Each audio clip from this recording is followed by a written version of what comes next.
el mundo se sorprendió, estoy hablando del mundo, no de la persona, se sorprendió cuando se dio la noticia de que se había hecho una negociación y de que el ex candidato a la presidencia de la República de Venezuela, que había sido derrotado el 28 de julio, que había denunciado fraude y que de alguna manera estaba involucrado en los hechos violentos que se califican nuevamente como un intento de golpe de Estado, se fue para España. Inmediatamente dio una rueda de prensa el fiscal general de la República, leyó un comunicado y en donde informa que la Fiscalía acepta la negociación del Ejecutivo Nacional con el Gobierno de España para acordar un salvoconducto a Edmundo González y que se vaya asilado a España. Es un escenario interesante para analizar, pero mucha gente quedó en la incertidumbre de por qué esta noticia, si se había dicho que no había negociación con el fascismo, si se había comentado el tema de la impunidad, y entonces se dio este escenario. Hoy vamos a analizar ese tema porque es muy interesante. Lo tocamos en un programa que realizamos hace varios meses, un mes y algo, exactamente después de las elecciones presidenciales del 28 de julio. En ese programa advertimos que el 28 de julio ganaba el presidente de la República, Nicolás Maduro, de eso no teníamos duda, pero se iban a presentar dos escenarios, un escenario hacia lo internacional y un escenario hacia lo interno, hacia lo nacional. En el escenario internacional hablamos en esa oportunidad de que se había agotado la narrativa y se estaba acabando con había llegado el fin de la generación guarimba, de aquellos apellidos que habían estado intentando intentonas golpistas desde el 99 hasta acá. Pero planteamos un escenario interno, y en ese escenario interno hablamos del peso o el impacto de la impunidad en la moral revolucionaria. Es decir, ¿hasta cuándo podía aguantar el pueblo venezolano pacífico, que ha tenido que tragar clavos durante todos estos años, el peso de la impunidad, de que unas personas realicen actos violentos, actos fascistas, mueran personas, se enluten familias y luego se van a Miami, a Colombia, a España, con total impunidad? Estamos hablando de Pedro Carmona Estanga, que está dando clases en Colombia en una universidad luego de haber liderado un golpe de Estado en este país donde murieron personas. Debería estar preso. Estamos hablando de Antonio Ledesma, también responsable de muchos actos violentos, libre en España, debería estar preso. Estamos hablando de Leopoldo López, que lideró varias intentonas golpistas, todas ellas con saldos negativos de muerte, libre en España, debería estar preso. Julio Borges, que incluso estuvo involucrado en la muerte de un niño cuando el vehículo donde se desplazaba y su chofer asesinaron a un niño, y también estuvo involucrado en todas las intentonas golpistas donde hubo saldos negativos y personas muertas, está en Colombia y debería estar preso. Y así una larga lista de personalidades nefastas en la historia contemporánea venezolana que han cometido delitos graves, delitos muy graves, y que están libres en total impunidad. Ahora, esta negociación de salvoconducto para el mundo nos plantea nuevamente varios escenarios a lo interno y a lo externo, y es muy interesante.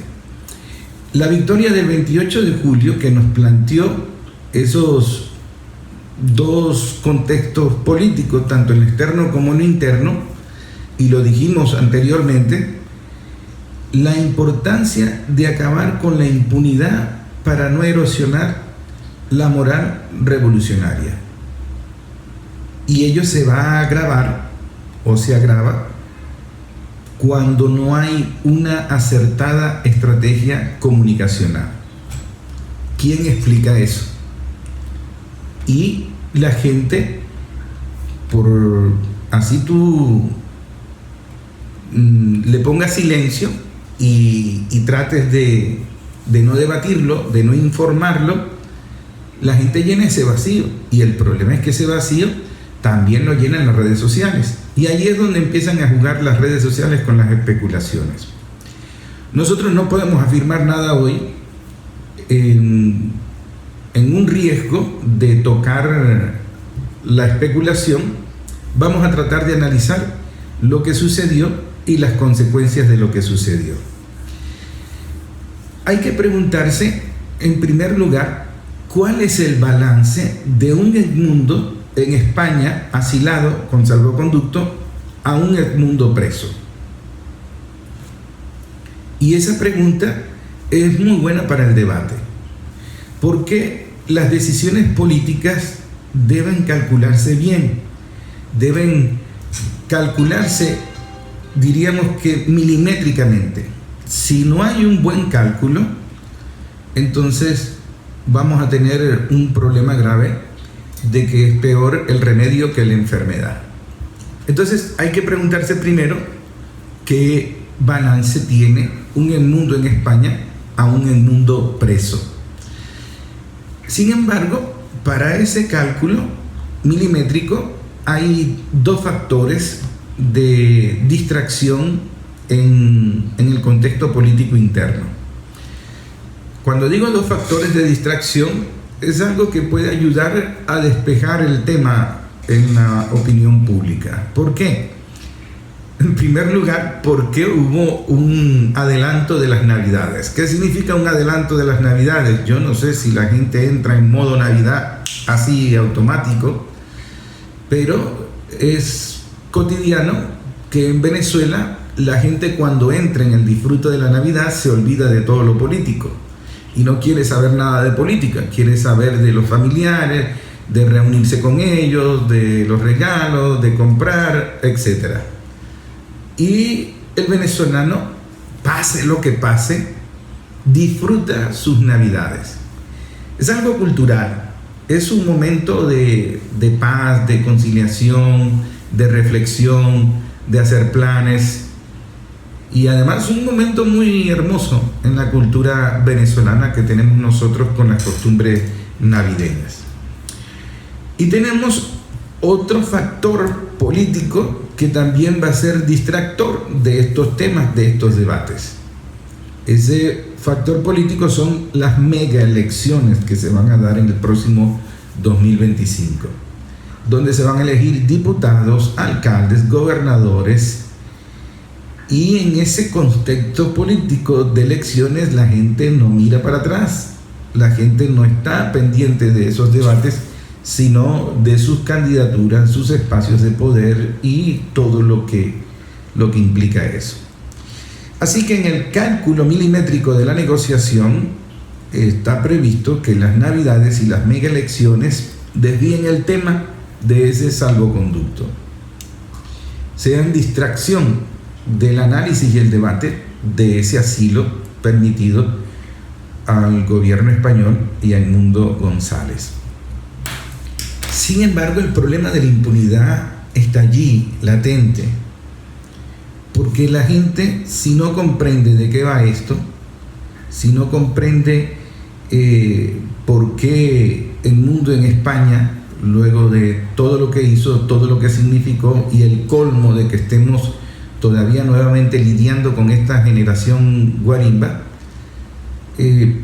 puede de alguna manera ser un riesgo de tener un sector, incluso un sector del chavismo, que se desconecta de la realidad política que está viviendo, digamos que el gobierno o los líderes de la revolución con relación a la oposición. Sin embargo, el fiscal salió inmediatamente a aclarar las dudas, porque iban a comenzar los influencers, las redes sociales, que si huyó, que si lo estaban persiguiendo, que si la película de Netflix, que si la serie, que si estaban a punto de agarrarlas, que un comando especial. Y no, nada de eso sucedió. El fiscal salió por la calle del medio y les dijo: aquí hubo una negociación, el gobierno español pidió que se le permitiese dar asilo y que se le otorgara un salvoconducto inmundo, y el Ejecutivo acordó eso.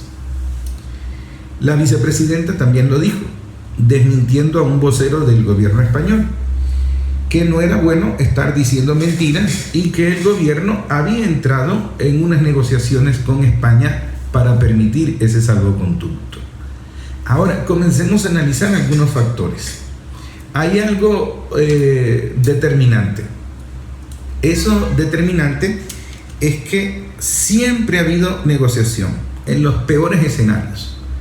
Eso no lo digo yo.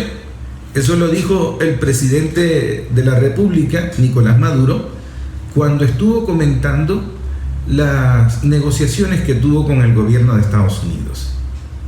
Y en reiteradas ocasiones, en varios contextos políticos arriesgados de golpe de Estado, de violencia, el presidente luego, con más calma, cuando ya se ha superado la crisis, siempre ha dicho que siempre ha habido un puente de comunicación, y siempre ha dicho que Estados Unidos no cumple, que siempre traiciona.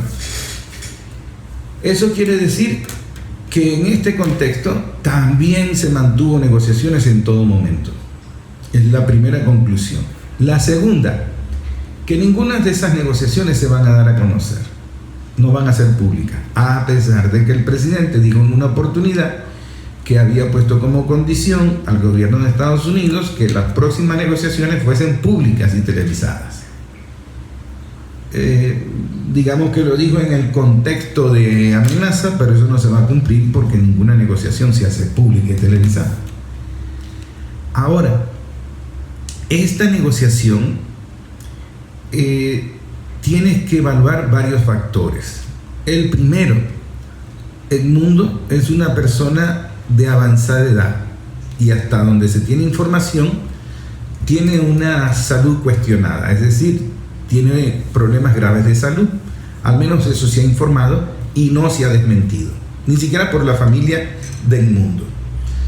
Entonces, si tenemos a un personaje de avanzada edad, que no por el hecho de ser avanzada edad lo convierte en inocente, tiene un prontuario grave como los delitos ocurridos en El Salvador, pero es un señor de avanzada edad con problemas de salud grave, que se convierte en una papa caliente en una cárcel, con unas narrativas y dueños de redes que se inventan cualquier cosa y que de alguna manera va a mantener en constante incertidumbre la detención de Edmundo González en el caso de que eso hubiese sucedido.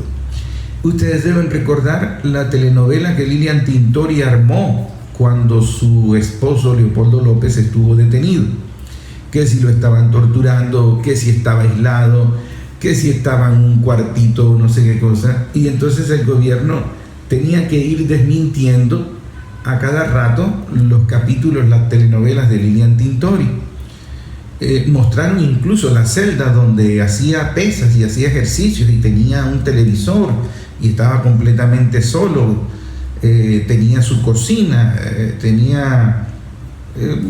no estoy diciendo que estaba en un apartamento o que estaba en un hotel de lujo, pero no estaba precisamente torturado en una mazmorra como el conde de Montecristo. Y luego estaba aquella información de un periodista irresponsable, mentiroso, que dijo que a Leopoldo López lo habían asesinado, y a Lilian Tintori que no le dejaban ver a su esposo. Y luego su esposo se fugó, también con complicidad de un sector del gobierno y con total impunidad. Cuando se fuga, pues se da la información, no se desmiente, por respeto no se profundiza. Resulta que la esposa de Leopoldo López estaba embarazada. Todavía se especula quién es el padre de ese niño, pero nosotros no nos metemos en ese problema. Eso lo ha comentado irónicamente Diosdado Cabello en varias oportunidades, pero lo comento por lo siguiente: ¿había o no había una relación allí en la cárcel en condiciones de respeto a los derechos humanos, etcétera, etcétera, etcétera. Entonces, esa telenovela se mantuvo en los medios de comunicación internacionales y en las redes sociales. Ahora imagínense la telenovela que se hubiese hecho con el mundo en las cárceles. Yo lo compararía con una historia inventada por los dueños de las redes, como algo así, la historia del Conde de Montecristo. Eso por un lado. La gente dice, bueno, para tener esa papa caliente, ¿qué se gana con un Edmundo asilado en España y salvoconducto? Porque si es una negociación, tú pides algo. ¿Qué pidió el gobierno? Eso no lo vamos a saber, lo podemos especular. Y lo podemos especular, por ejemplo, en que a los pocos días, o casi en paralelo, se da la información de un militar norteamericano con ciudadanía mexicana también, que fue detenido en territorio venezolano por estar sin documentación y sin motivo alguno. Y hay un hermetismo total con la detención de ese militar norteamericano, militar activo. El vocero del Departamento de Estado, creo que apellido Matthews, dijo que efectivamente ese militar norteamericano estaba detenido en Venezuela. El ministro de Interior y Justicia dice que ellos no han tenido conversación con el gobierno de Estados Unidos, y yo me pregunto si el mundo delató a ese militar norteamericano y los planes de lo que venía a ser, aunque el fiscal asegura que todavía se está investigando los motivos de la presencia de ese militar norteamericano en Venezuela. En este momento estamos especulando, no me vaya a creer a mí. Son hipótesis que uno como periodista comienza a plantearse en la mesa para entender un salvoconducto. También está el tema del crecimiento económico.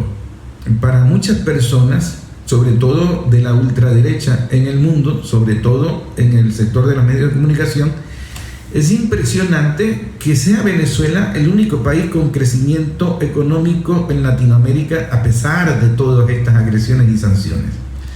España tiene una actitud política bastante hipócrita, porque ellos son de los que andan juzgando a todo el mundo y apoyando agresiones y guerras, y luego quieren estar negociando, luego quieren pedir un pedazo de la torta o del pastel.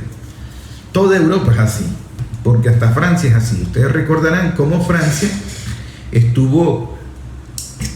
está abogando por la guerra contra Rusia, el apoyo a Ucrania, el venderle armas a Ucrania, y luego Macron, sin que se le mueva un músculo de la cara, sin vergüenza alguna, pide un espacio, una silla en los BRICS.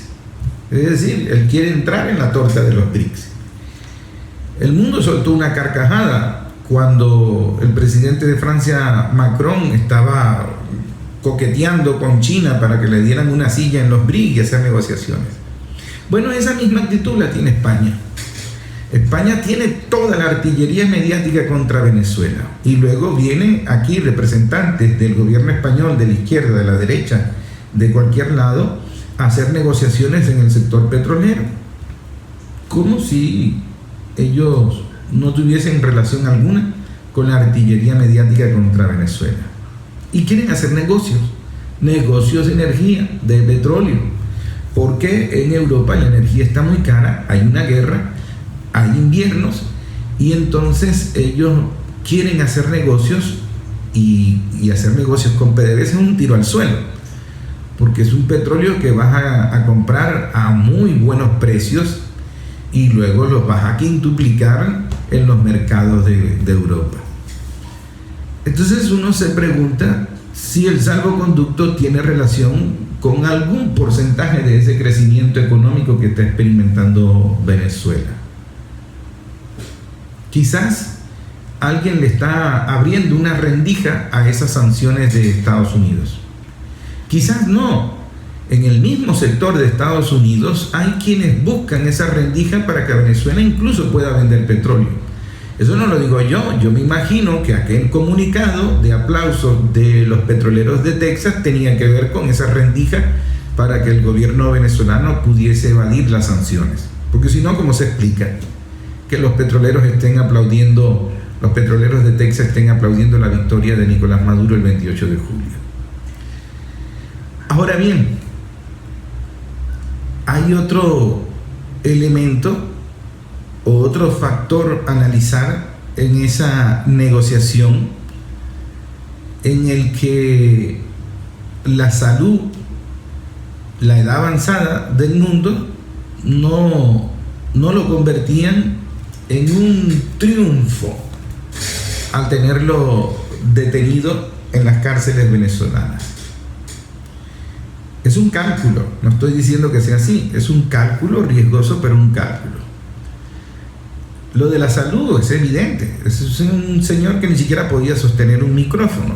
En casi todas las presentaciones políticas, María Corina Machado hablaba por él, y no precisamente por la consideración de su edad o su estado de salud, sino por ego, por protagonismo. Ahora bien, el otro aspecto de esta negociación es la narrativa Guaidó 2.0. Hemos dicho que esa narrativa Guaidó 2.0 se agotó, pero no se agotó porque los medios de comunicación hayan perdido credibilidad. A los medios de comunicación hoy en día les importa un bledo la credibilidad, y a los dueños de redes menos, porque para ellos la verdad perdió su significado absolutamente. Con ese concepto de la posverdad, ellos inventan ahora cualquier cosa, y con el algoritmo que permite una amnesia automática, casi que informaciones desechables, y la gente olvida lo que sucedió la semana pasada. Entonces ellos se dan el lujo de estar inventando la verdad más absurda o las mentiras más absurdas, hasta que pierde verdaderamente valor y sentido el tratar de conocer la verdad, porque a nadie le importa la verdad. Y eso no es un invento mío. Si usted se da cuenta, a nadie le importa la verdad de que Irak nunca tuvo armas de destrucción masiva y nunca estuvo involucrado en el atentado terrorista de las Torres Gemelas. A nadie le importa esa verdad. Y ese crimen sigue impune. Y los autores materiales e intelectuales de ese horrendo crimen están como si nada hubiese sucedido, porque a nadie le importa la verdad. Eso es un escenario triste por el cual tenemos que luchar políticamente. En este sentido, la narrativa de Guaidó 2.0 no convence a nadie, ni siquiera al gobierno de Estados Unidos. No lo ve rentable, no le ve brújula política a eso, no le ve el final del camino de sostener una narrativa de Guaidó 2.0. Y entonces puede ser un cálculo milimétrico el que tener a un Edmundo en España no significa tener a un supuesto presidente de Venezuela, como desesperadamente lo quieren plantear algunos periodistas o algunos analistas de esos que hablan sin saber y que tampoco les importa la verdad. Por ejemplo, esos especialistas académicos de universidades que estaban explicando cómo fallaba el sistema eléctrico nacional por la corrupción y la desidia y la falta de mantenimiento, cuando abiertamente estaban reconociendo que estaban agrediendo el sistema eléctrico nacional, y María Corina estaba reconociendo que al gobierno había que dejarlo sin luz, sin agua, etc. Entonces es una estupidez académica estar planteando eso cuando los mismos responsables están asumiendo que están atacando el sistema eléctrico nacional. Hasta Anonymous sacó un comunicado ofreciendo disculpas al pueblo venezolano por sabotear y atacar el sistema eléctrico nacional. Entonces lo mismo sucede con el tema de Guaidó. Eso no convence. La narrativa Guaidó 2.0 ni siquiera se la tragan los disociados más disociados de Miami. Ni siquiera ellos se creen eso. Es decir, nadie le va a prestar atención a ese tema. Pero así como nosotros tenemos factores que distraen aquí, adelanto de Navidades y mega elecciones el próximo año, pues en Estados Unidos también hay un factor distractor de esa supuesta narrativa Guaidó 2.0 que no se traga a nadie. ese factor distractor es precisamente las elecciones en Estados Unidos, donde los dueños de redes sociales también están en guerra. Entonces usted está viendo cómo el cálculo del salvoconducto lo relacionan con que la narrativa Guaidó 2.0 no funciona, con las elecciones en Estados Unidos que van a distraer a Tutri Mundachi, y nadie le va a prestar atención a Edmundo en España. Es un cálculo milimétrico del balance de qué significa un Edmundo en la cárcel venezolana, con una narrativa de Conde de Montecristo que lo están torturando, que lo van a matar y que existe la probabilidad de que se les muera en prisión por su avanzada edad y su estado de salud, o porque lo intenten asesinar allí, como intentó hacer Ledesma al intentar asesinar a Leopoldo López, y tuvo que el general Justo Noguera salvarle la vida y sacarlo del contexto donde lo iban a asesinar. Eso no lo desmintió la familia de Leopoldo López. Lo que sucede es que el tema le echaron tierra porque Antonio Ledesma, que está en España, no sé si es vecino de Leopoldo López, pero le echaron tierra al asunto. En todo caso, si hay elecciones en Estados Unidos, si la narrativa Guaidó 2.0 no funciona, el mundo en España tendría la atención que tendría, por ejemplo, una biografía no autorizada de Henry Ramos Alú o un disco de rancheras de Lila Morillo. En conclusión, nadie le va a parar bolas.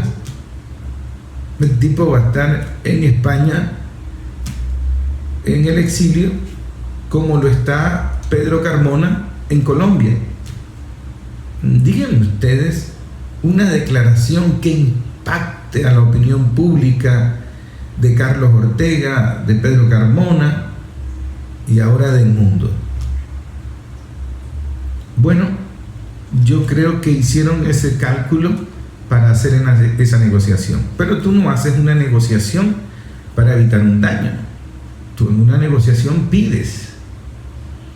Y aquí hay una agresión permanente. Tenemos una Colombia de vecina que tiene 9 bases militares y tiene en este momento al presidente de ese país denunciando que le quieren dar un golpe de Estado. Pero además tienes bases militares por todos lados. Tienes al gobierno de Argentina haciendo unos convenios verdaderamente antipatria, que le va a causar mucho daño al pueblo argentino al permitir al gobierno de Estados Unidos unas libertades y al ejército de Estados Unidos unas libertades en Argentina inconcebibles. Y tienes una embajada en Argentina con un comportamiento extraño según la fiscalía y según las autoridades, al estar hospedando allí personas terroristas. Tendría que ver ese salvoconducto con información de lo que sucede en la embajada de Argentina y el retiro de Brasil de ser el representante o el tutor de esa embajada argentina. ¿Qué información tuvo que dar el mundo para lograr ese salvoconducto? ¿O qué información compartió España para lograr ese salvoconducto? Nuevamente nos estamos arriesgando en las arenas de la especulación. Pero yo hago estos comentarios para que usted comprenda de dónde nacen las decisiones políticas. Porque el salvoconducto para el mundo y su asilo en España es una decisión política, no jurídica, una decisión política. Y las decisiones políticas tienen otra lógica. Tienen otra lógica que tiene que ver con la geopolítica, con información que usted no va a conocer.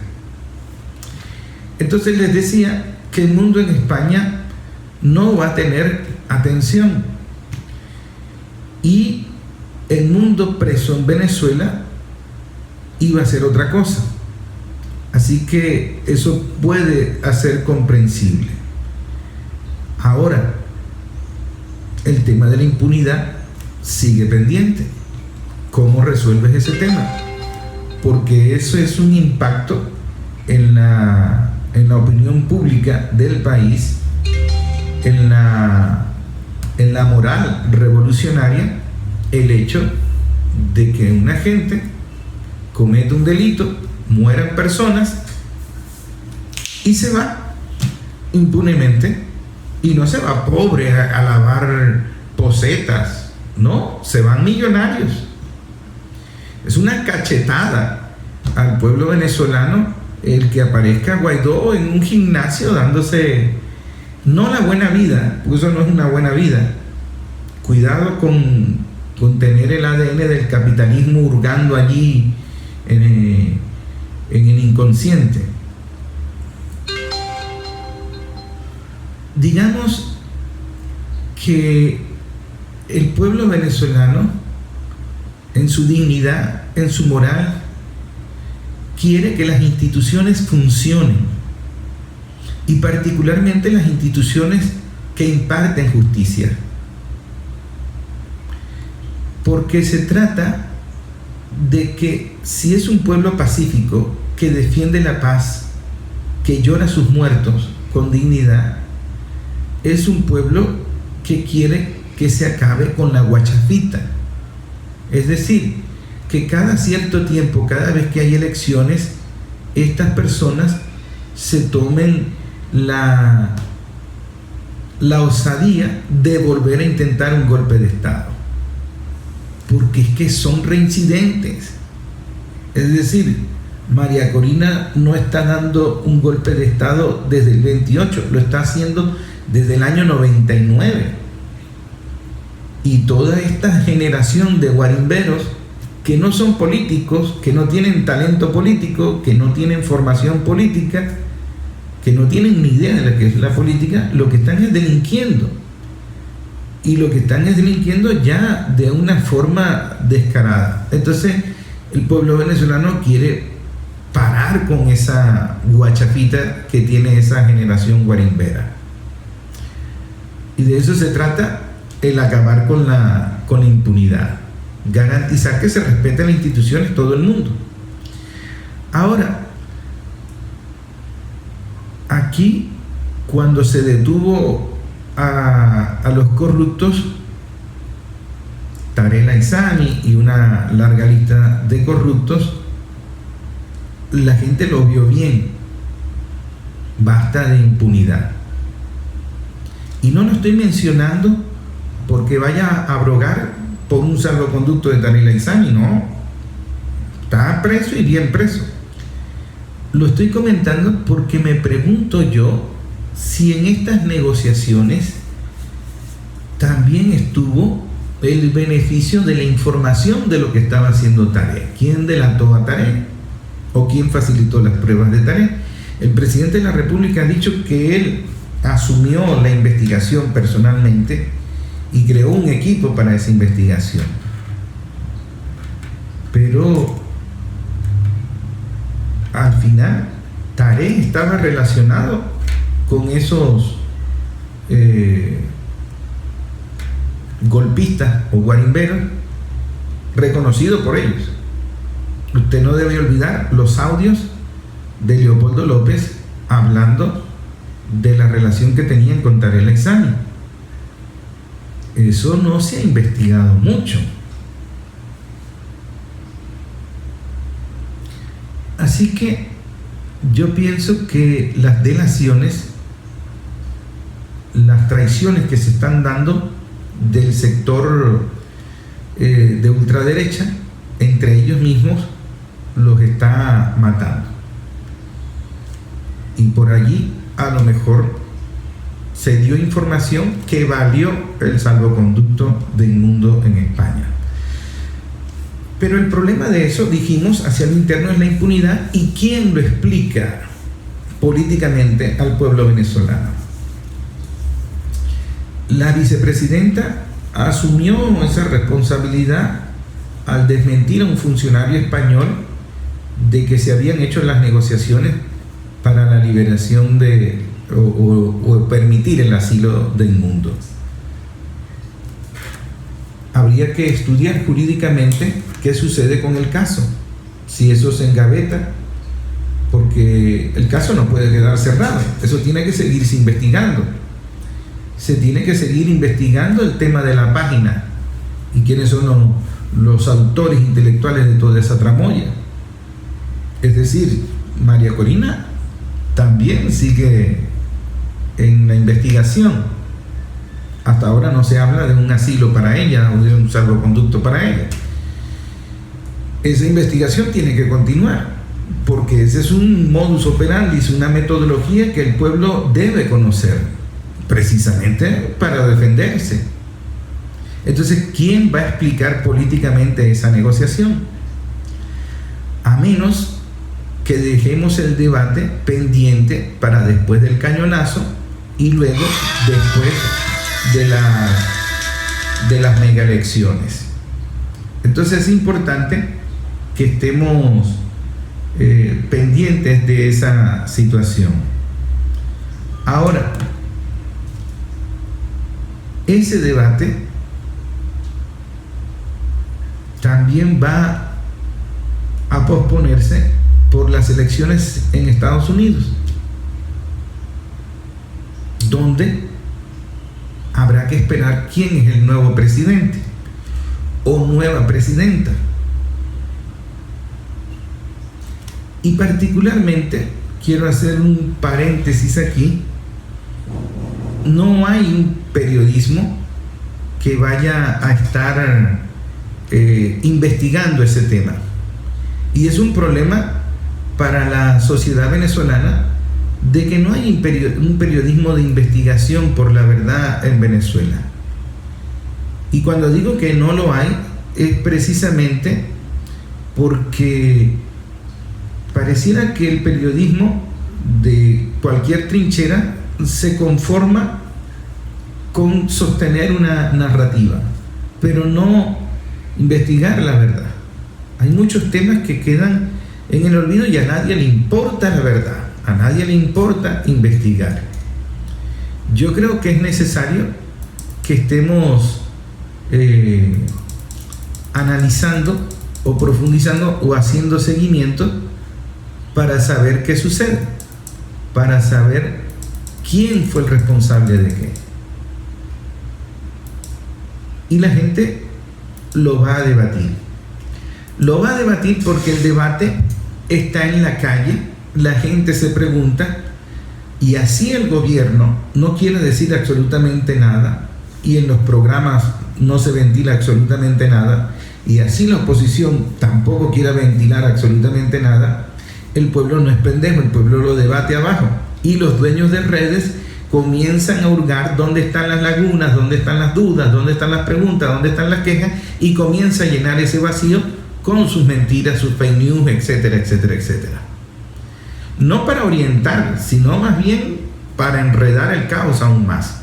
Y de allí la ansiedad y la incertidumbre del pueblo venezolano de no saber qué está pasando. Bueno, hay que analizarlo desde lo político, hay que analizarlo con estas teorías, estas hipótesis, y también haciendo cálculos, porque esos escenarios son muy interesantes. También se tiene que tener mucho cuidado, porque para ese momento en el que tengamos nuevo presidente o nueva presidenta de Estados Unidos, estamos en la órbita de los BRICS, y en la órbita de los BRICS hay también mucho dinero, y mucho dinero de transnacional que van a hacer inversiones. Y eso va a complicar el escenario de las mega elecciones. Esto tiene que ver cuando yo les hablé en un principio en el escenario interno, las navidades y las mega elecciones del 2025 y el cálculo de una negociación. Yo creo que es importante que el gobierno y la revolución, particularmente el PSUV, el Gran Polo, analice con sumo detalle, con sumo cuidado, el escenario interno para las megaelecciones. ¿Por qué? Porque los BRICS son una trinchera segura, pero los BRICS también significan inversión, dinero en el contexto político venezolano, y eso puede desatar los demonios de los egos, de los intereses de quienes quieren administrar esas inversiones, y eso se va a reflejar en las megaelecciones. Los egos de los que quieren ser candidatos a diputados, candidatos a alcaldes, candidatos a concejales, candidatos a gobernadores. Entonces, esas megaelecciones, que serían otro tema, pero que estaría relacionado con el cálculo de las negociaciones, hay que tener mucho cuidado. Yo digo el cálculo de las negociaciones, ¿por qué? Porque la oposición, para participar en las megaelecciones, tiene que reconocer en las instituciones, tiene que desmarcarse radicalmente de María Corina Machado. Si no, ¿con qué moral tú vienes a participar aquí si tú no estás reconociendo ni sentencia, ni TCJ, ni CNE? No puedes participar. Y ahí hay mucha oposición que hizo cálculos en las presidenciales para poder participar en las elecciones regionales. Entonces, ese cálculo también nos lleva a que tienes que calcular tus demonios internos, porque los Tarek y Sami todavía están en la revolución, no era el único. Entonces, en un contexto de mega elecciones, en un contexto donde estamos en la órbita de los BRICS, y en los BRICS hay dinero para invertir, y cuando hay dinero para invertir hay ambición, hay tentación, etcétera, etcétera, etcétera. Entonces también tienes que hacer los cálculos hacia el interno, tienes que hacer los cálculos políticos de la impunidad, porque la impunidad tiene su costo, tiene sus riesgos. Así que el pueblo venezolano tiene que estudiar, tiene que investigar, porque es un momento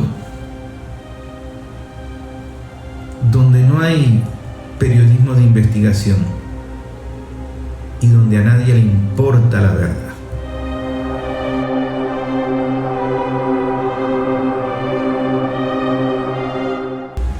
Hoy hemos invitado al amigo José Caldera.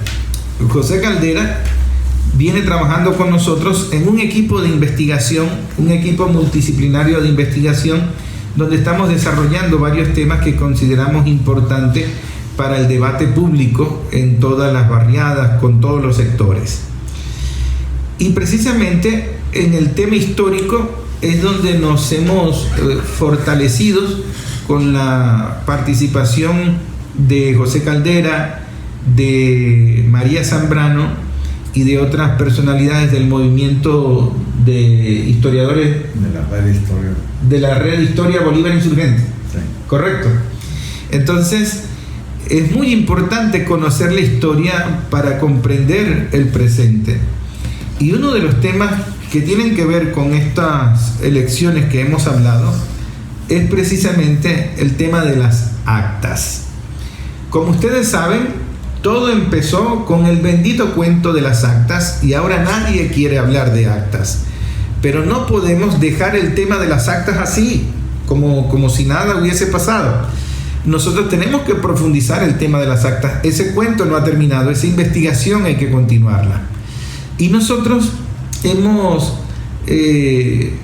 recordado, hemos buscado en archivos, hemos investigado, hemos debatido, hemos hecho reuniones para debatir el tema, para discutir el tema, para analizar el tema, y uno de ellos fue el de las actas. Yo les planteaba en la publicidad del programa de hoy cómo ha ido evolucionando la derecha con el tema de las actas. Teníamos lo que se conocía como acta matavotos, ¿De dónde nació ese concepto? ¿Por qué los venezolanos decíamos acta matavotos? Y luego teníamos ahora a una loca carretera que dice que acta mata sentencia. Imagínense ustedes la frasecita acta mata sentencia. Quizás ella no lo sabe, ella no lo comprende, ella no lo entiende. ¿De dónde saca ella eso de acta mata sentencia? Pero eso viene de la derecha en el pasado, que estaba convencida de que acta mata voto. Esa es la herencia política que tiene esa mujer, que no es política, que no es historiadora, pero ella repite sin saberlo los vicios de sus antepasados. Y ahora tenemos lo que los dueños de redes se han inventado, que es redes matavotos.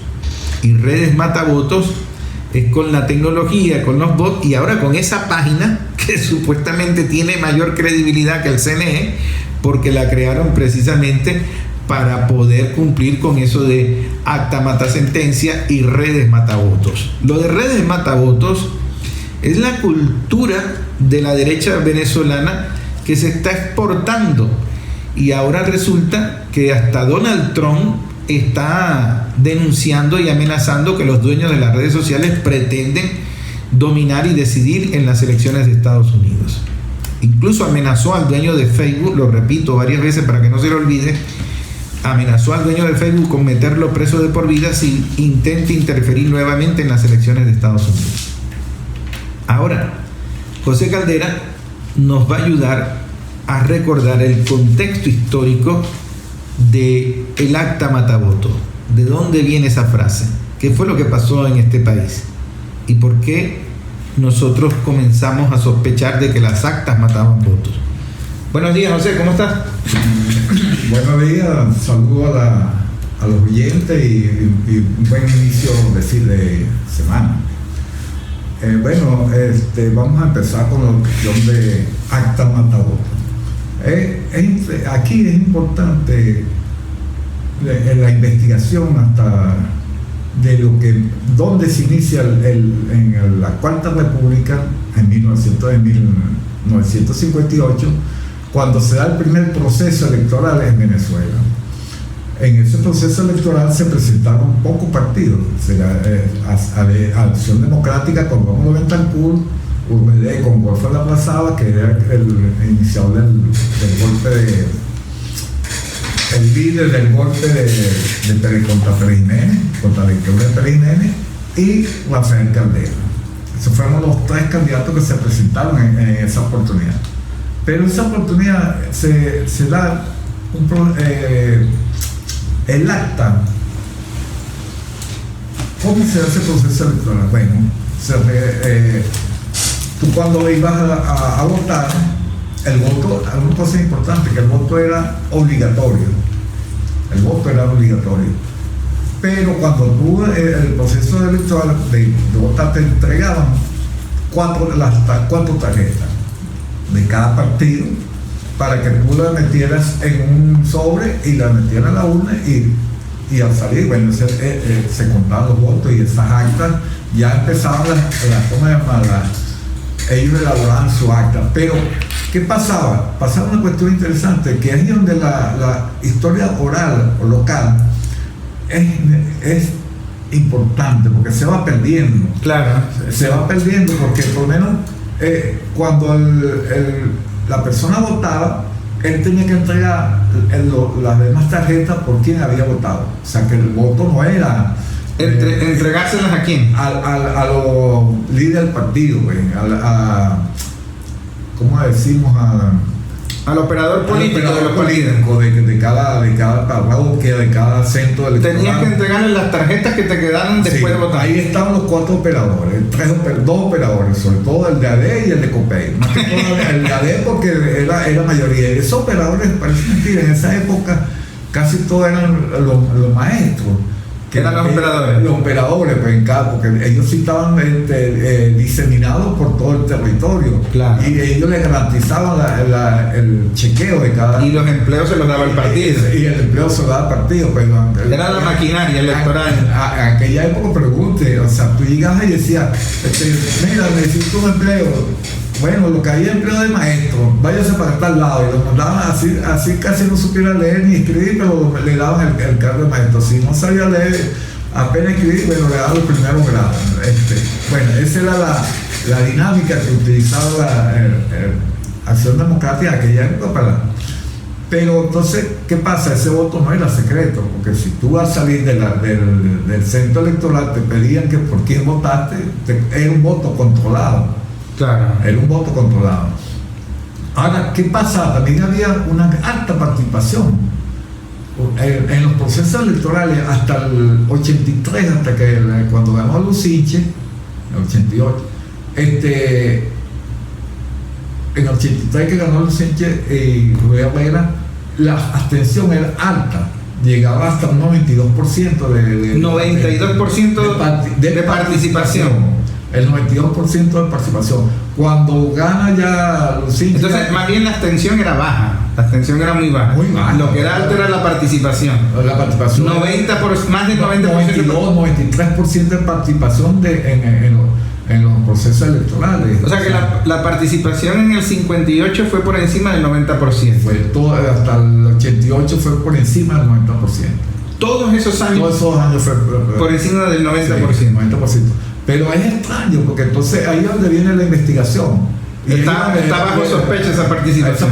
Está bajo sospecha, porque si tú tienes una participación del 90%, cuando hay una movilidad social, porque había mucha migración, donde cómo se hacía el registro electoral. No había registro electoral. Tú presentabas tu cédula y te votaban, y de qué manera sabías que tú habías votado en un centro electoral. No había manera. La única manera que había de saber que tú habías votado en un centro electoral era porque te llenaba la tinta. Te manchaban el dedo. Eso es lo que te garantizaba que tú no fueras a votar en otro lado. Pero los alecos eran pillos en esa cuestión, porque ellos se mojaban el dedo con mantequilla y lo metían en el tintero, y eso se borraba inmediatamente, no se manchaba.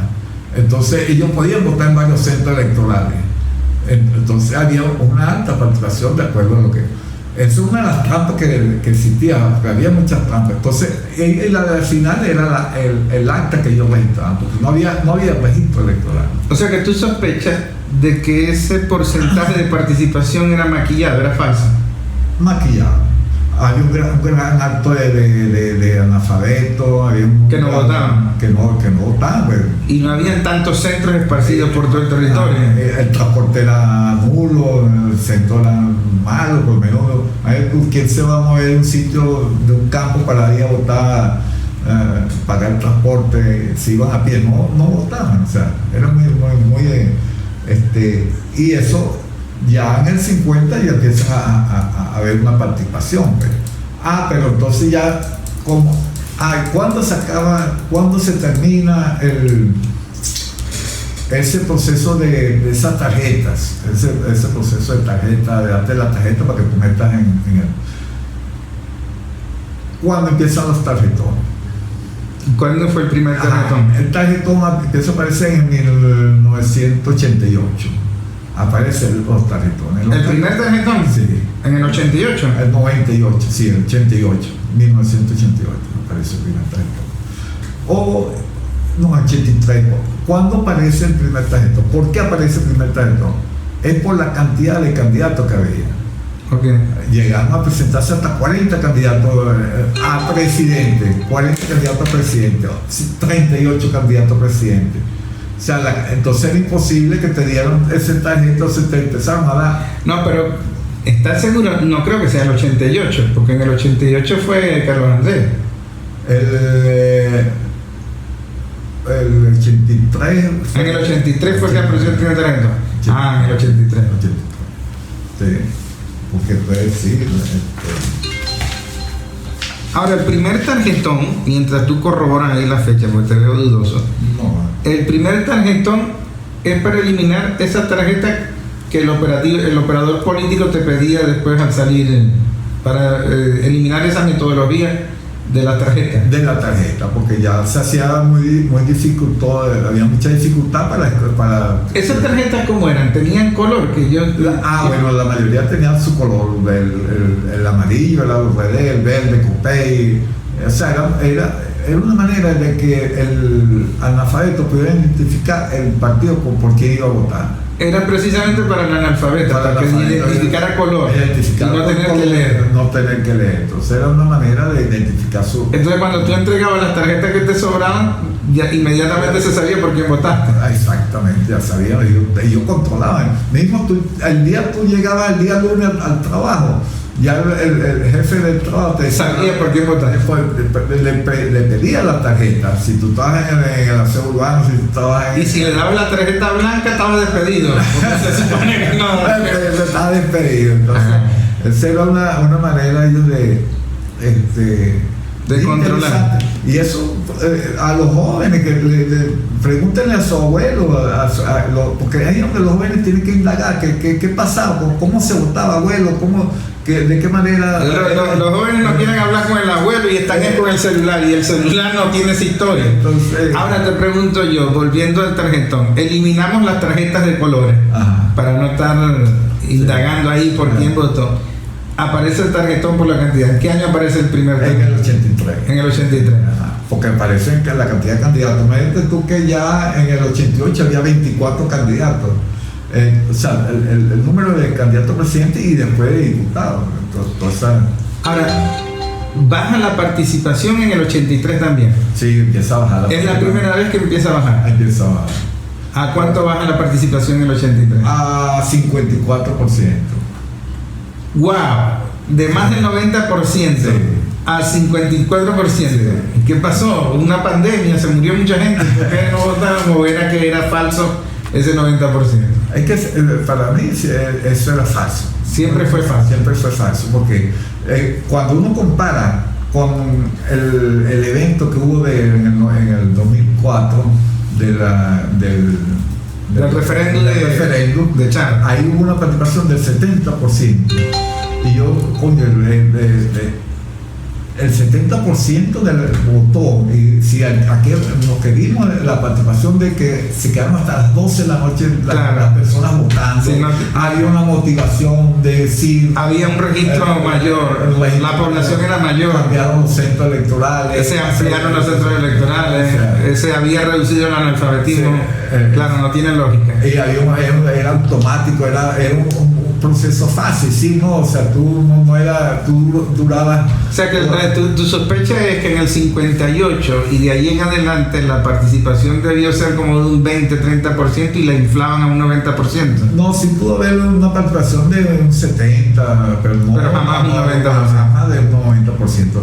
Y digo que pudo haber una participación del 70% porque obligaban, o sea, era obligatorio. La obligatoriedad, pero en los campos no era obligatorio, porque ahí no trabajaba, entonces era obligatorio, y que no todo el mundo tenía cédula, no era fácil sacar una cédula. Claro.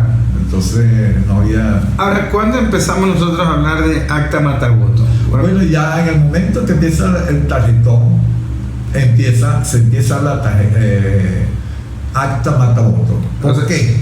O sea, en el 58. En el 83. ¿Por qué? Porque ya ese control de votos dejó de existir. Okay. Ya no podías controlar el voto, pero sí podías controlar el acta.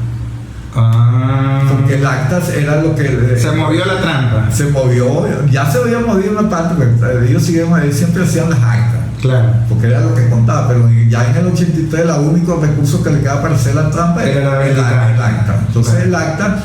ellos casi hacen un democrático país, tratar de garantizar que todos sus testigos, tener todos los testigos y todos los miembros de mesa para poder ellos al final elaborar el acta.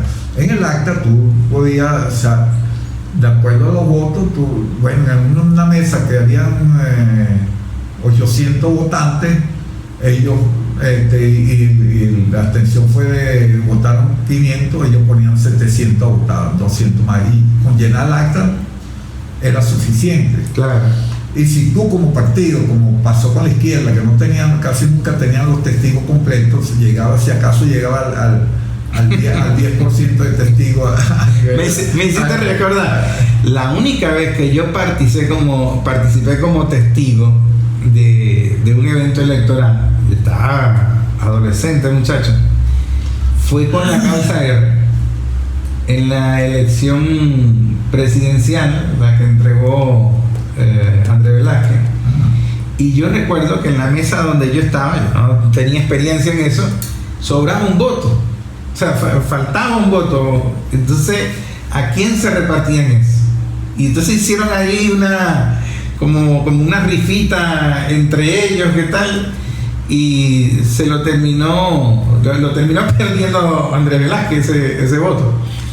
Y entonces yo decía, wow, pero es que esto es demasiado trampa aquí, lo que ellos hacían. Pero que yo tengo una anécdota ahí en esa elección, en el laudo. Ahí habían 10 mesas, y en las 10 mesas Andrés Velázquez había ganado con, vamos a poner, 300 votos, y la Acción Democrática sacaba 50, 60 votos.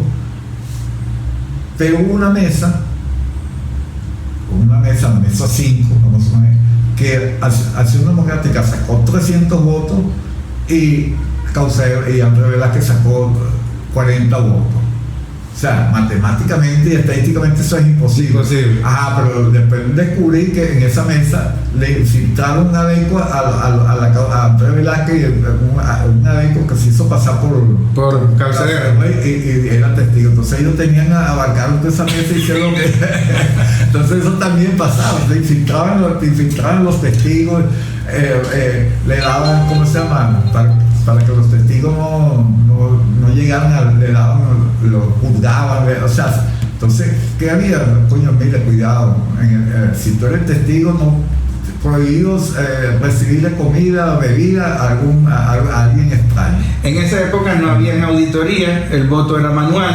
Bueno, o sea, y entonces todo dependía de las personas que participaban en ese momento en la mesa, que terminaban de llenar el acta. Eso es lo que valía, porque lo que valía para Caracas, para el Centro Nacional, para el Consejo Nacional Electoral, era el acta que llegaba. Claro. Esa era la única evidencia que quedaba, pero el voto no quedaba evidencia.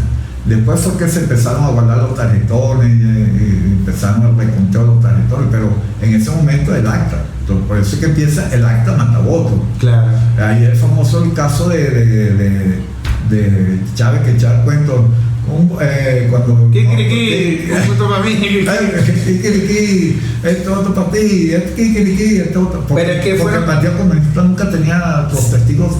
Pero fíjate, fueron muchos casos, porque la primera victoria de Aristóbulo en la alcaldía, eso fue una pelea. Y fue una pelea por las benditas actas. Sí. La victoria de ¿cómo se llama este militar que fue gobernador del Zulia? Arias Cárdenas. La primera victoria de Arias Cárdenas en la gobernación del Zulia fue peleada por las benditas actas. Pasamos 2 semanas. Ramos Martínez en Cumaná. Ramos Martínez en Sucre. Entonces, Arias Cárdenas, tardamos como más de 1 semana en saber quién era el gobernador del Zulia por las benditas actas. Sí. Y no cuadraba. O sea, la gente se dio cuenta que el acta en verdad mataba votos. Y empezaron con la pelea. Aquí hay un cuento también muy interesante con Clemente Escoto cuando ganó. ¿Cuándo ganó? ¿Qué? Sí, ¿La primera vez? La primera vez. Porque a él le faltaban actas para... Y además le dio las actas que le faltaban. El amigo Tontillano le consiguió las actas a Clemente Escoto y le dio las actas para que pudiera ganar Clemente Escoto. O sea, porque había ganado, pero no tenía la prueba. La prueba. Okay. Sí. O sea, que lo hubiesen podido matar en la radio. Ahora fíjate, tú cuando estábamos hablando de todo ese contexto y de todas esas peleas, nace la idea de tener un poder electoral. Pero tú me comentabas que la idea del poder electoral es mucho, el origen es mucho más atrás. Ajá, eso es interesante, esa pregunta muy importante, lo que tú me estás diciendo, David, el origen del poder electoral. Si hay 2 cosas que tuvo muy presentes nuestro libertador Simón Bolívar respecto al poder. Hay 2 poderes, el poder electoral y el poder moral. el poder electoral, él lo plantea en la Constitución de Bolivia en septiembre, lo plantea de 1826. Él plantea la Constitución de Bolivia, y en esa Constitución él plantea el poder electoral como algo independiente del poder judicial, poder legislativo, poder ejecutivo. ¿Por qué Bolívar plantea en ese contexto ese poder electoral? Porque él plantea una cuestión de la necesidad de que todo el pueblo participara en las elecciones, porque siempre en el primer periodo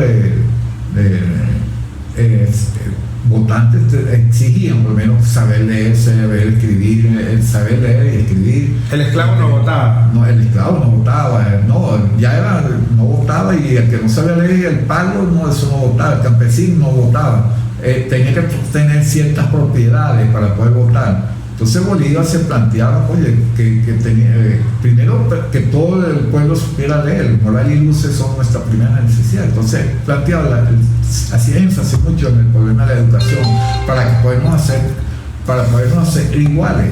Claro. La igualdad viene que todos tengamos acceso a la educación. Entonces, y él lo plantea así, poder electoral, con esas palabras. Con el poder electoral, donde ese iba a ser independiente, no tenía que ver con que es para una de las cosas que se plantea ese poder era por lo menos que no puede, para poder un reclamo, si había un reclamo, poder acudir al poder electoral, que ese dirimiera los asuntos internos que pasan en ese proceso. Hacer la inscripción, regularizar todo lo que es el proceso electoral, que se encarga del poder electoral. Claro, porque si teníamos el problema de que no había garantía de cuánta participación había, porque no había un registro electoral, no teníamos auditoría, era complicado recopilar las actas, entonces había que crear una institución que se encargara de todo eso.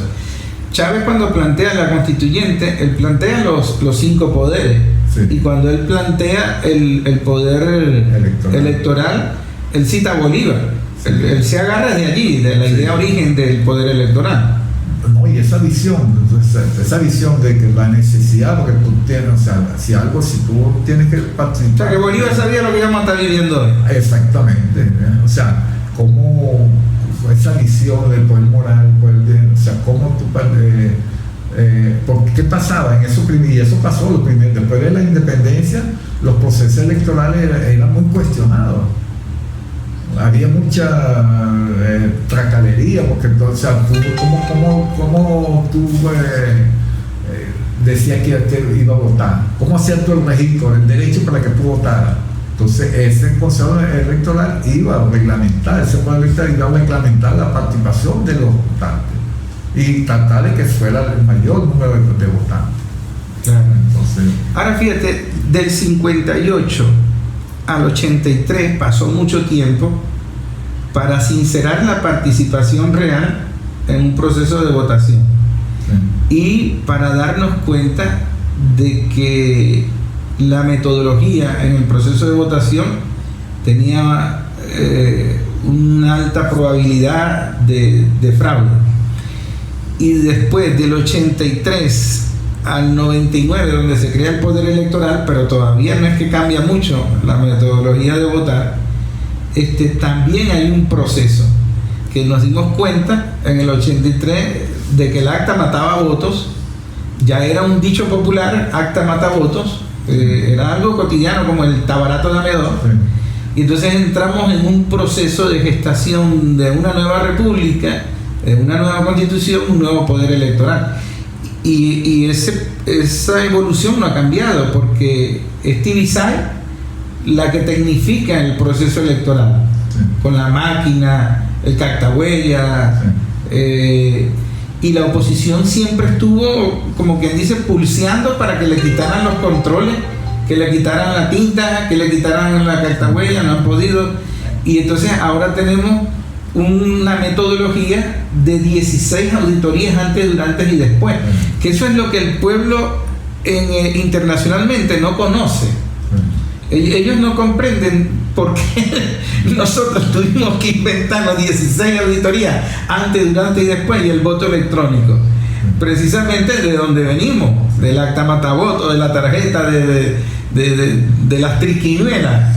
Y entonces, el mundo, incluso Estados Unidos, tienen las elecciones que teníamos nosotros en el 58, en el 83. Sí.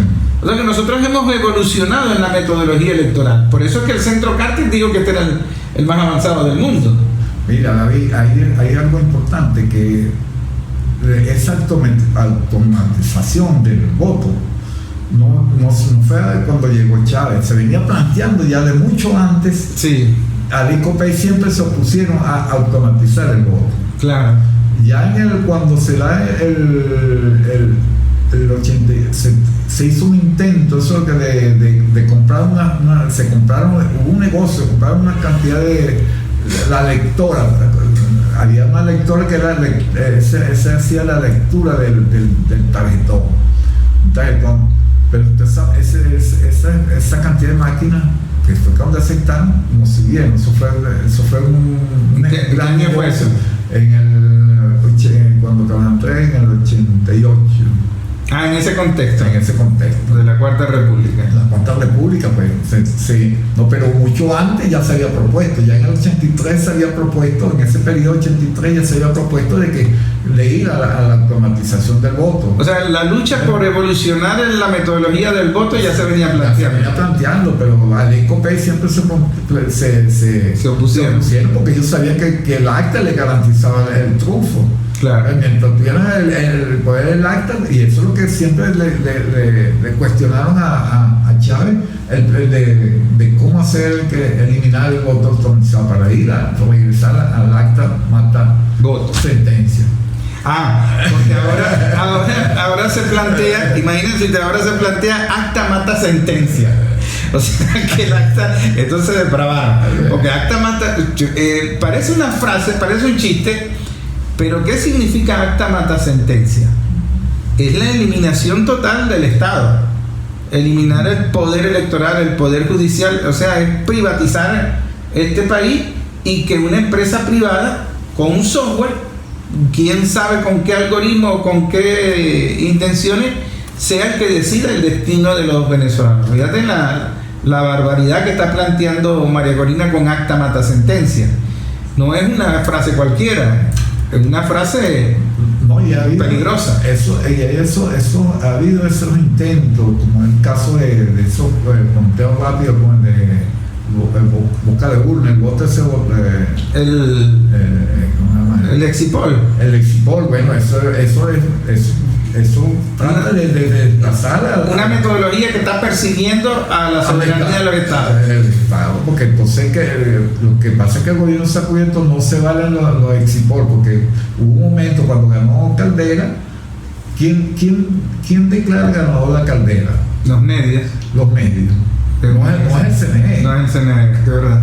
Entonces, ¿por qué? Por producto un EXIPOR que le daba más o menos una referencia, y ellos con ese EXIPOR fue lo que cantaron el triunfo de Caldera. Y fíjate tú que en la denuncia que hace Samuel Moncada hay un apoyo académico a esa privatización del proceso electoral con esa metodología, no solo del Exipol, porque estos académicos de universidades que avalan la página web y lo que intentaron hacer con software extranjero para estar por encima de la decisión de los venezolanos y por encima del poder electoral, es como privatizar el proceso electoral. O sea, que queden los creadores de software, de estos algoritmos, de todas estas páginas web y estos sistemas, que sean los que asumen la soberanía y la voluntad de los pueblos, en administrar la votación de la voluntad popular. Y eso es peligroso porque eso es destruir el Estado. Pero ¿dónde están los testigos? Ustedes no pusieron testigos. O sea, María Corina en todo el Venezuela y en el Estado Bolívar no tenían comando, no tenían testigos. No tenían testigos. Todo estaba privatizado en el software. Tuvieron poquitos testigos, pero no la cantidad suficiente para poder garantizar, decir, mira, claro. Porque teniendo el acta ellos pudieron haber hecho, bueno, mira, tenemos las actas, como Y sí, es verdad, porque fíjate tú, ellos no tenían plan de gobierno. El plan de gobierno que descubre el librito García es prácticamente un documento de venta, de privatización del país en inglés. Sí. Quizás a quién iba dirigido ese plan en inglés que se le adjudicó El Mundo y que ellos no desmintieron. Sí. Segundo, ellos no tenían un candidato. El candidato ni siquiera campaña estaba haciendo. O sea, la tipa andaba rodando con un perdón. No hizo campaña. Ellos no tenían comandos de campaña. Y los comanditos nunca se explicó a ciencia cierta en qué consistía. Lo descubrimos cuando empezaron a aparecer esos violentos a las 5 o 6 de la tarde en los centros electorales amenazando a la gente. Y uno decía, y a mí me llegaban llamadas, a mí me sabía que hay gente violenta que está amenazando. Entonces uno decía, pero ya va, si ni siquiera han empezado a hacer conteo, apenas están cerrando, ¿por qué esta violencia, esta amenazadera a las personas que están allí? Eso no tiene sentido. Y esos eran los comanditos, generar la violencia para impedir la totalización de votos, para impedir la transmisión de votos y de alguna manera generar la violencia con la narrativa. Estos no eran para ser testigos ni para ser, sino para activar lo que era la violencia, porque si ellos se prepararon para ese día, porque ellos decían, ¿cuál es lo que decían? Bueno, votar temprano a las 5, votar y a las 12 que estemos listos para que a las 5 regresemos a los centros electorales. Pero no, regresar a los centros electorales, pero es que a esto no le permitían ver el conteo. Claro. Ellos lo que estaban era que estuvieran presentes todos esos comanditos a la hora de que se diera los resultados electorales, activar la violencia. Pero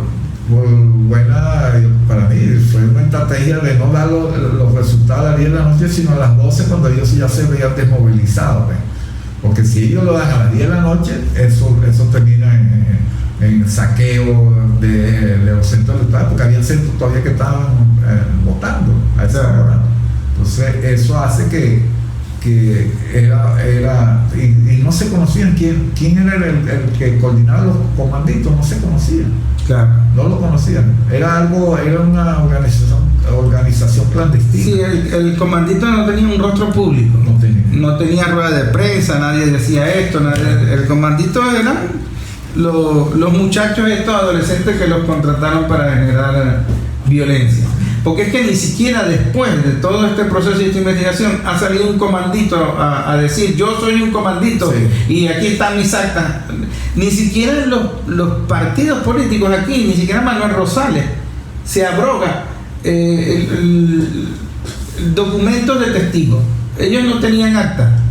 O sea, no hubo nadie que se hiciera responsable de la prueba en físico del voto de la oposición en el país. Ni siquiera el Mundo. El Mundo, según la reunión que sostuvo el fiscal con el abogado representante del Mundo, que no lo desmiente el abogado del Mundo, se desmarca de la página. O sea, se desentiende de la página y de las actas que presentan en la página. Después del evento electoral, no hay un comandito que diga, mire, yo soy el comandito de Petare y aquí están mis actas. No hay un representante del partido, porque Manuel Rosales le dice, yo no tengo acta, yo ni siquiera tenía testigos. Bueno, pero si tú no tenías testigos, si no tenías acta, si tus comanditos no estaban responsables de ningún documento en físico probatorio de las elecciones, entonces tú no fuiste a elecciones, tú fuiste a matar. ¿Y dónde está tu denuncia de fraude? Eso no tiene sentido. Es que aquí mismo en el Estado Bolívar nadie sabe quién es el coordinador de los comanditos. En La Guaira tampoco saben. En varios estados no se sabe quién eran los que coordinaban. Porque tiene que haber un coordinador de los comanditos para que dicen, ¿para qué? ¿Cuál es la función de los proyectos? No vean. Al principio, bueno, vamos a nombrar, tenemos 1000 comanditos. Porque en primer lugar, resguardar la prueba en físico. Y la prueba en físico se entrega ante el CNE. Si no estás conforme con el CNE, la entregas ante el TCJ. Y ahí es donde tienes la última decisión. Pero tú no le sacas fotos y se lo envías a una página web en otro país para que esa página web lo presente en un software creado por ellos, para presentar eso, avalados por esa academia hipócrita que denunció Samuel Moncada. Era un plan de un poder electoral privatizado, paralelo, en el exterior, en una neocolonia, en una nueva forma de colonizar a través de la tecnología digital.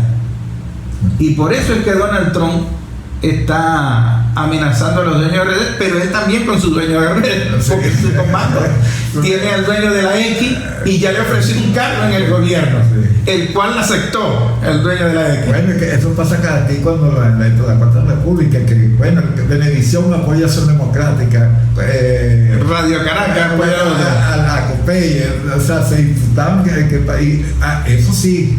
Yo te apoyo, pero tú me vas a dar el ministerio X, un senador, un diputado, era garantía. Yo recuerdo que Milei, en una rueda de prensa que él gana, él dice que él tiene que garantizar a una empresa de estas telecomunicaciones. Eso tiene que ser de la empresa tal, así, pero abiertamente, descaradamente. Y bueno, María Corina lo dijo en sus declaraciones absurdas. Yo sí vengo a privatizar todo. Yo no ando con pena de que no, aquí hay que privatizarlo todo. Sí. Entonces, claro, ese es el discurso de la ultraderecha, porque ha calado mucho la narrativa de la eficiencia del sector privado, que la política no sirve, que yo no soy político, que las instituciones no sirven para nada, que lo asume el sector privado. Eso ha calado en cierto sector de la población. No en Venezuela, porque en Venezuela hay otro debate, hay otro proceso, hay otra dinámica política, que es el chavismo, que ellos no han podido entender ni descifrar. Pero es muy interesante. Ahora, tú decías algo muy, muy cierto. La visión de Bolívar de plantear un poder electoral y las fechas hitos, o sea, que marcaron hitos que nos faciliten abordar la historia.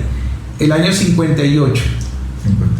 Hay otro hito que fue el voto universal en el 46. En el 46. 46, cuando eligen a Rómulo Gallego. Porque y le dan un golpe de estado. Le dan un golpe a Medina. Pero entonces esa propuesta que ellos de Acción Democrática se planteaba era la del voto universal.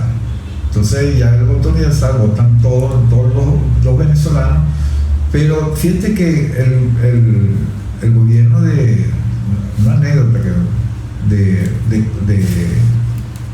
Gallego nombran de ministro a Prieto Figueroa, y Prieto Figueroa se plantea una ley de educación, y esa ley de educación es cuando se opone la iglesia a la iglesia se opone, y ahí es donde nace COPEI, el origen de COPEI en ese momento, esa organización para ir contra la ley de educación. Entonces ese es un hito, el voto universal. Después viene el del 58, que es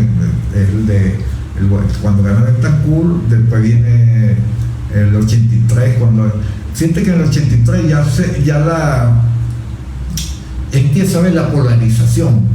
Ya la polarización entre el COPEI es fuerte, ya ellos polarizan casi el 90% de los votos. Claro, es una pugna de élite para quién representa los intereses. Ya la izquierda queda un 9%, que da un 5%, la izquierda dividida. Y ahí es donde viene una gran desmovilización, frustración de la izquierda, hasta que llega Chávez, porque nos volvemos a reactivar. Exacto. Y volvemos al origen de la idea bolivariana del poder electoral. El poder electoral y el poder moral, el poder, o sea, la unidad, se plantea el problema de la unidad, el problema ético, o sea, cómo la igualdad, la libertad, o sea, todos esos poderes. Que es lo que nos lleva a lo que es el proyecto bolivariano, proyecto bolivariano. Claro. Esta entrevista, esta investigación con el amigo José Caldera es porque hemos visto cómo algunas consignas han mutado. Acta mata voto, acta mata sentencia, redes mata voto. Y tenemos que buscar la explicación en la historia. Si Bolívar se planteó un poder electoral y un poder moral previendo estos escenarios de que la votación tenía que ser democrática, tenía que participar todo el mundo, y nosotros ahora tenemos que defender lo que hemos avanzado en la automatización del voto, en las auditorías del voto y en seguir perfeccionando el voto y las leyes electorales. Es muy interesante lo que plantea Jorge Rodríguez, porque nos lleva ahora a defender esa metodología ganada en la automatización con leyes electorales, y sobre todo leyes electorales que nos protejan de la agresión externa, porque no puede ser que una coalición de países y una empresa privada diseñen un software, una tecnología para socavar y destruir la institución del poder electoral, que tanto nos ha costado. No solamente el externo, sino el interno. Claro, porque hay que hacer una revisión. Porque si tú te opones al poder electoral, al Consejo Nacional Electoral, tú no tienes, ¿cómo vas a participar? No puedes ser candidato. Puedes ser candidato. Pues si tú dices que te van a hacer fraude, ¿cómo tú vas? No, un momento, tú no tienes derecho. Si tú estás inhabilitada, ¿cómo es que tú haces campaña? De que se invada el país, no puedes. O sea, tiene que haber una manera de ilegalizar a esas posturas. Claro, pues imagínate que atentan contra la soberanía que tanto Bolívar se planteó, pues. O sea, por lo que tanto, o sea, aquí estamos, esa derecha está violando la parte número uno de Bolívar, la lucha de Bolívar, la soberanía. Exacto. Ellos están violando la soberanía, entonces no tienen derecho. Fíjate que el canciller Gil decía algo muy cierto. Ya nosotros le entregamos el acta a los europeos, el acta de 1811. Ese es el acta que nosotros le entregamos, de ahí no te entregamos más acta. Esa es la que plantea la soberanía. Exactamente. Ya de ahí en adelante tú no tienes que estar exigiendo acta. Sí. El acta que nosotros te entregamos a ti fue en 1811. Y ya, se acabó ¿Esa acta mata qué? Mata imperio. Ese es un acta mata imperio. Bueno, con un acta mata imperio nos despedimos de este programa especial. Espero que les haya gustado. Este trabajo que estamos haciendo de investigación es para exponerlo en conferencias, en las barriadas, en las universidades, para explicarlo en más detalle. Así que estén atentos, porque vamos a realizar 2 foros, son más, pero ya tenemos en lista 2 foros. La evolución de las actas, de la metodología de fraude a través de las actas, y el tema de las redes sociales, política y familia.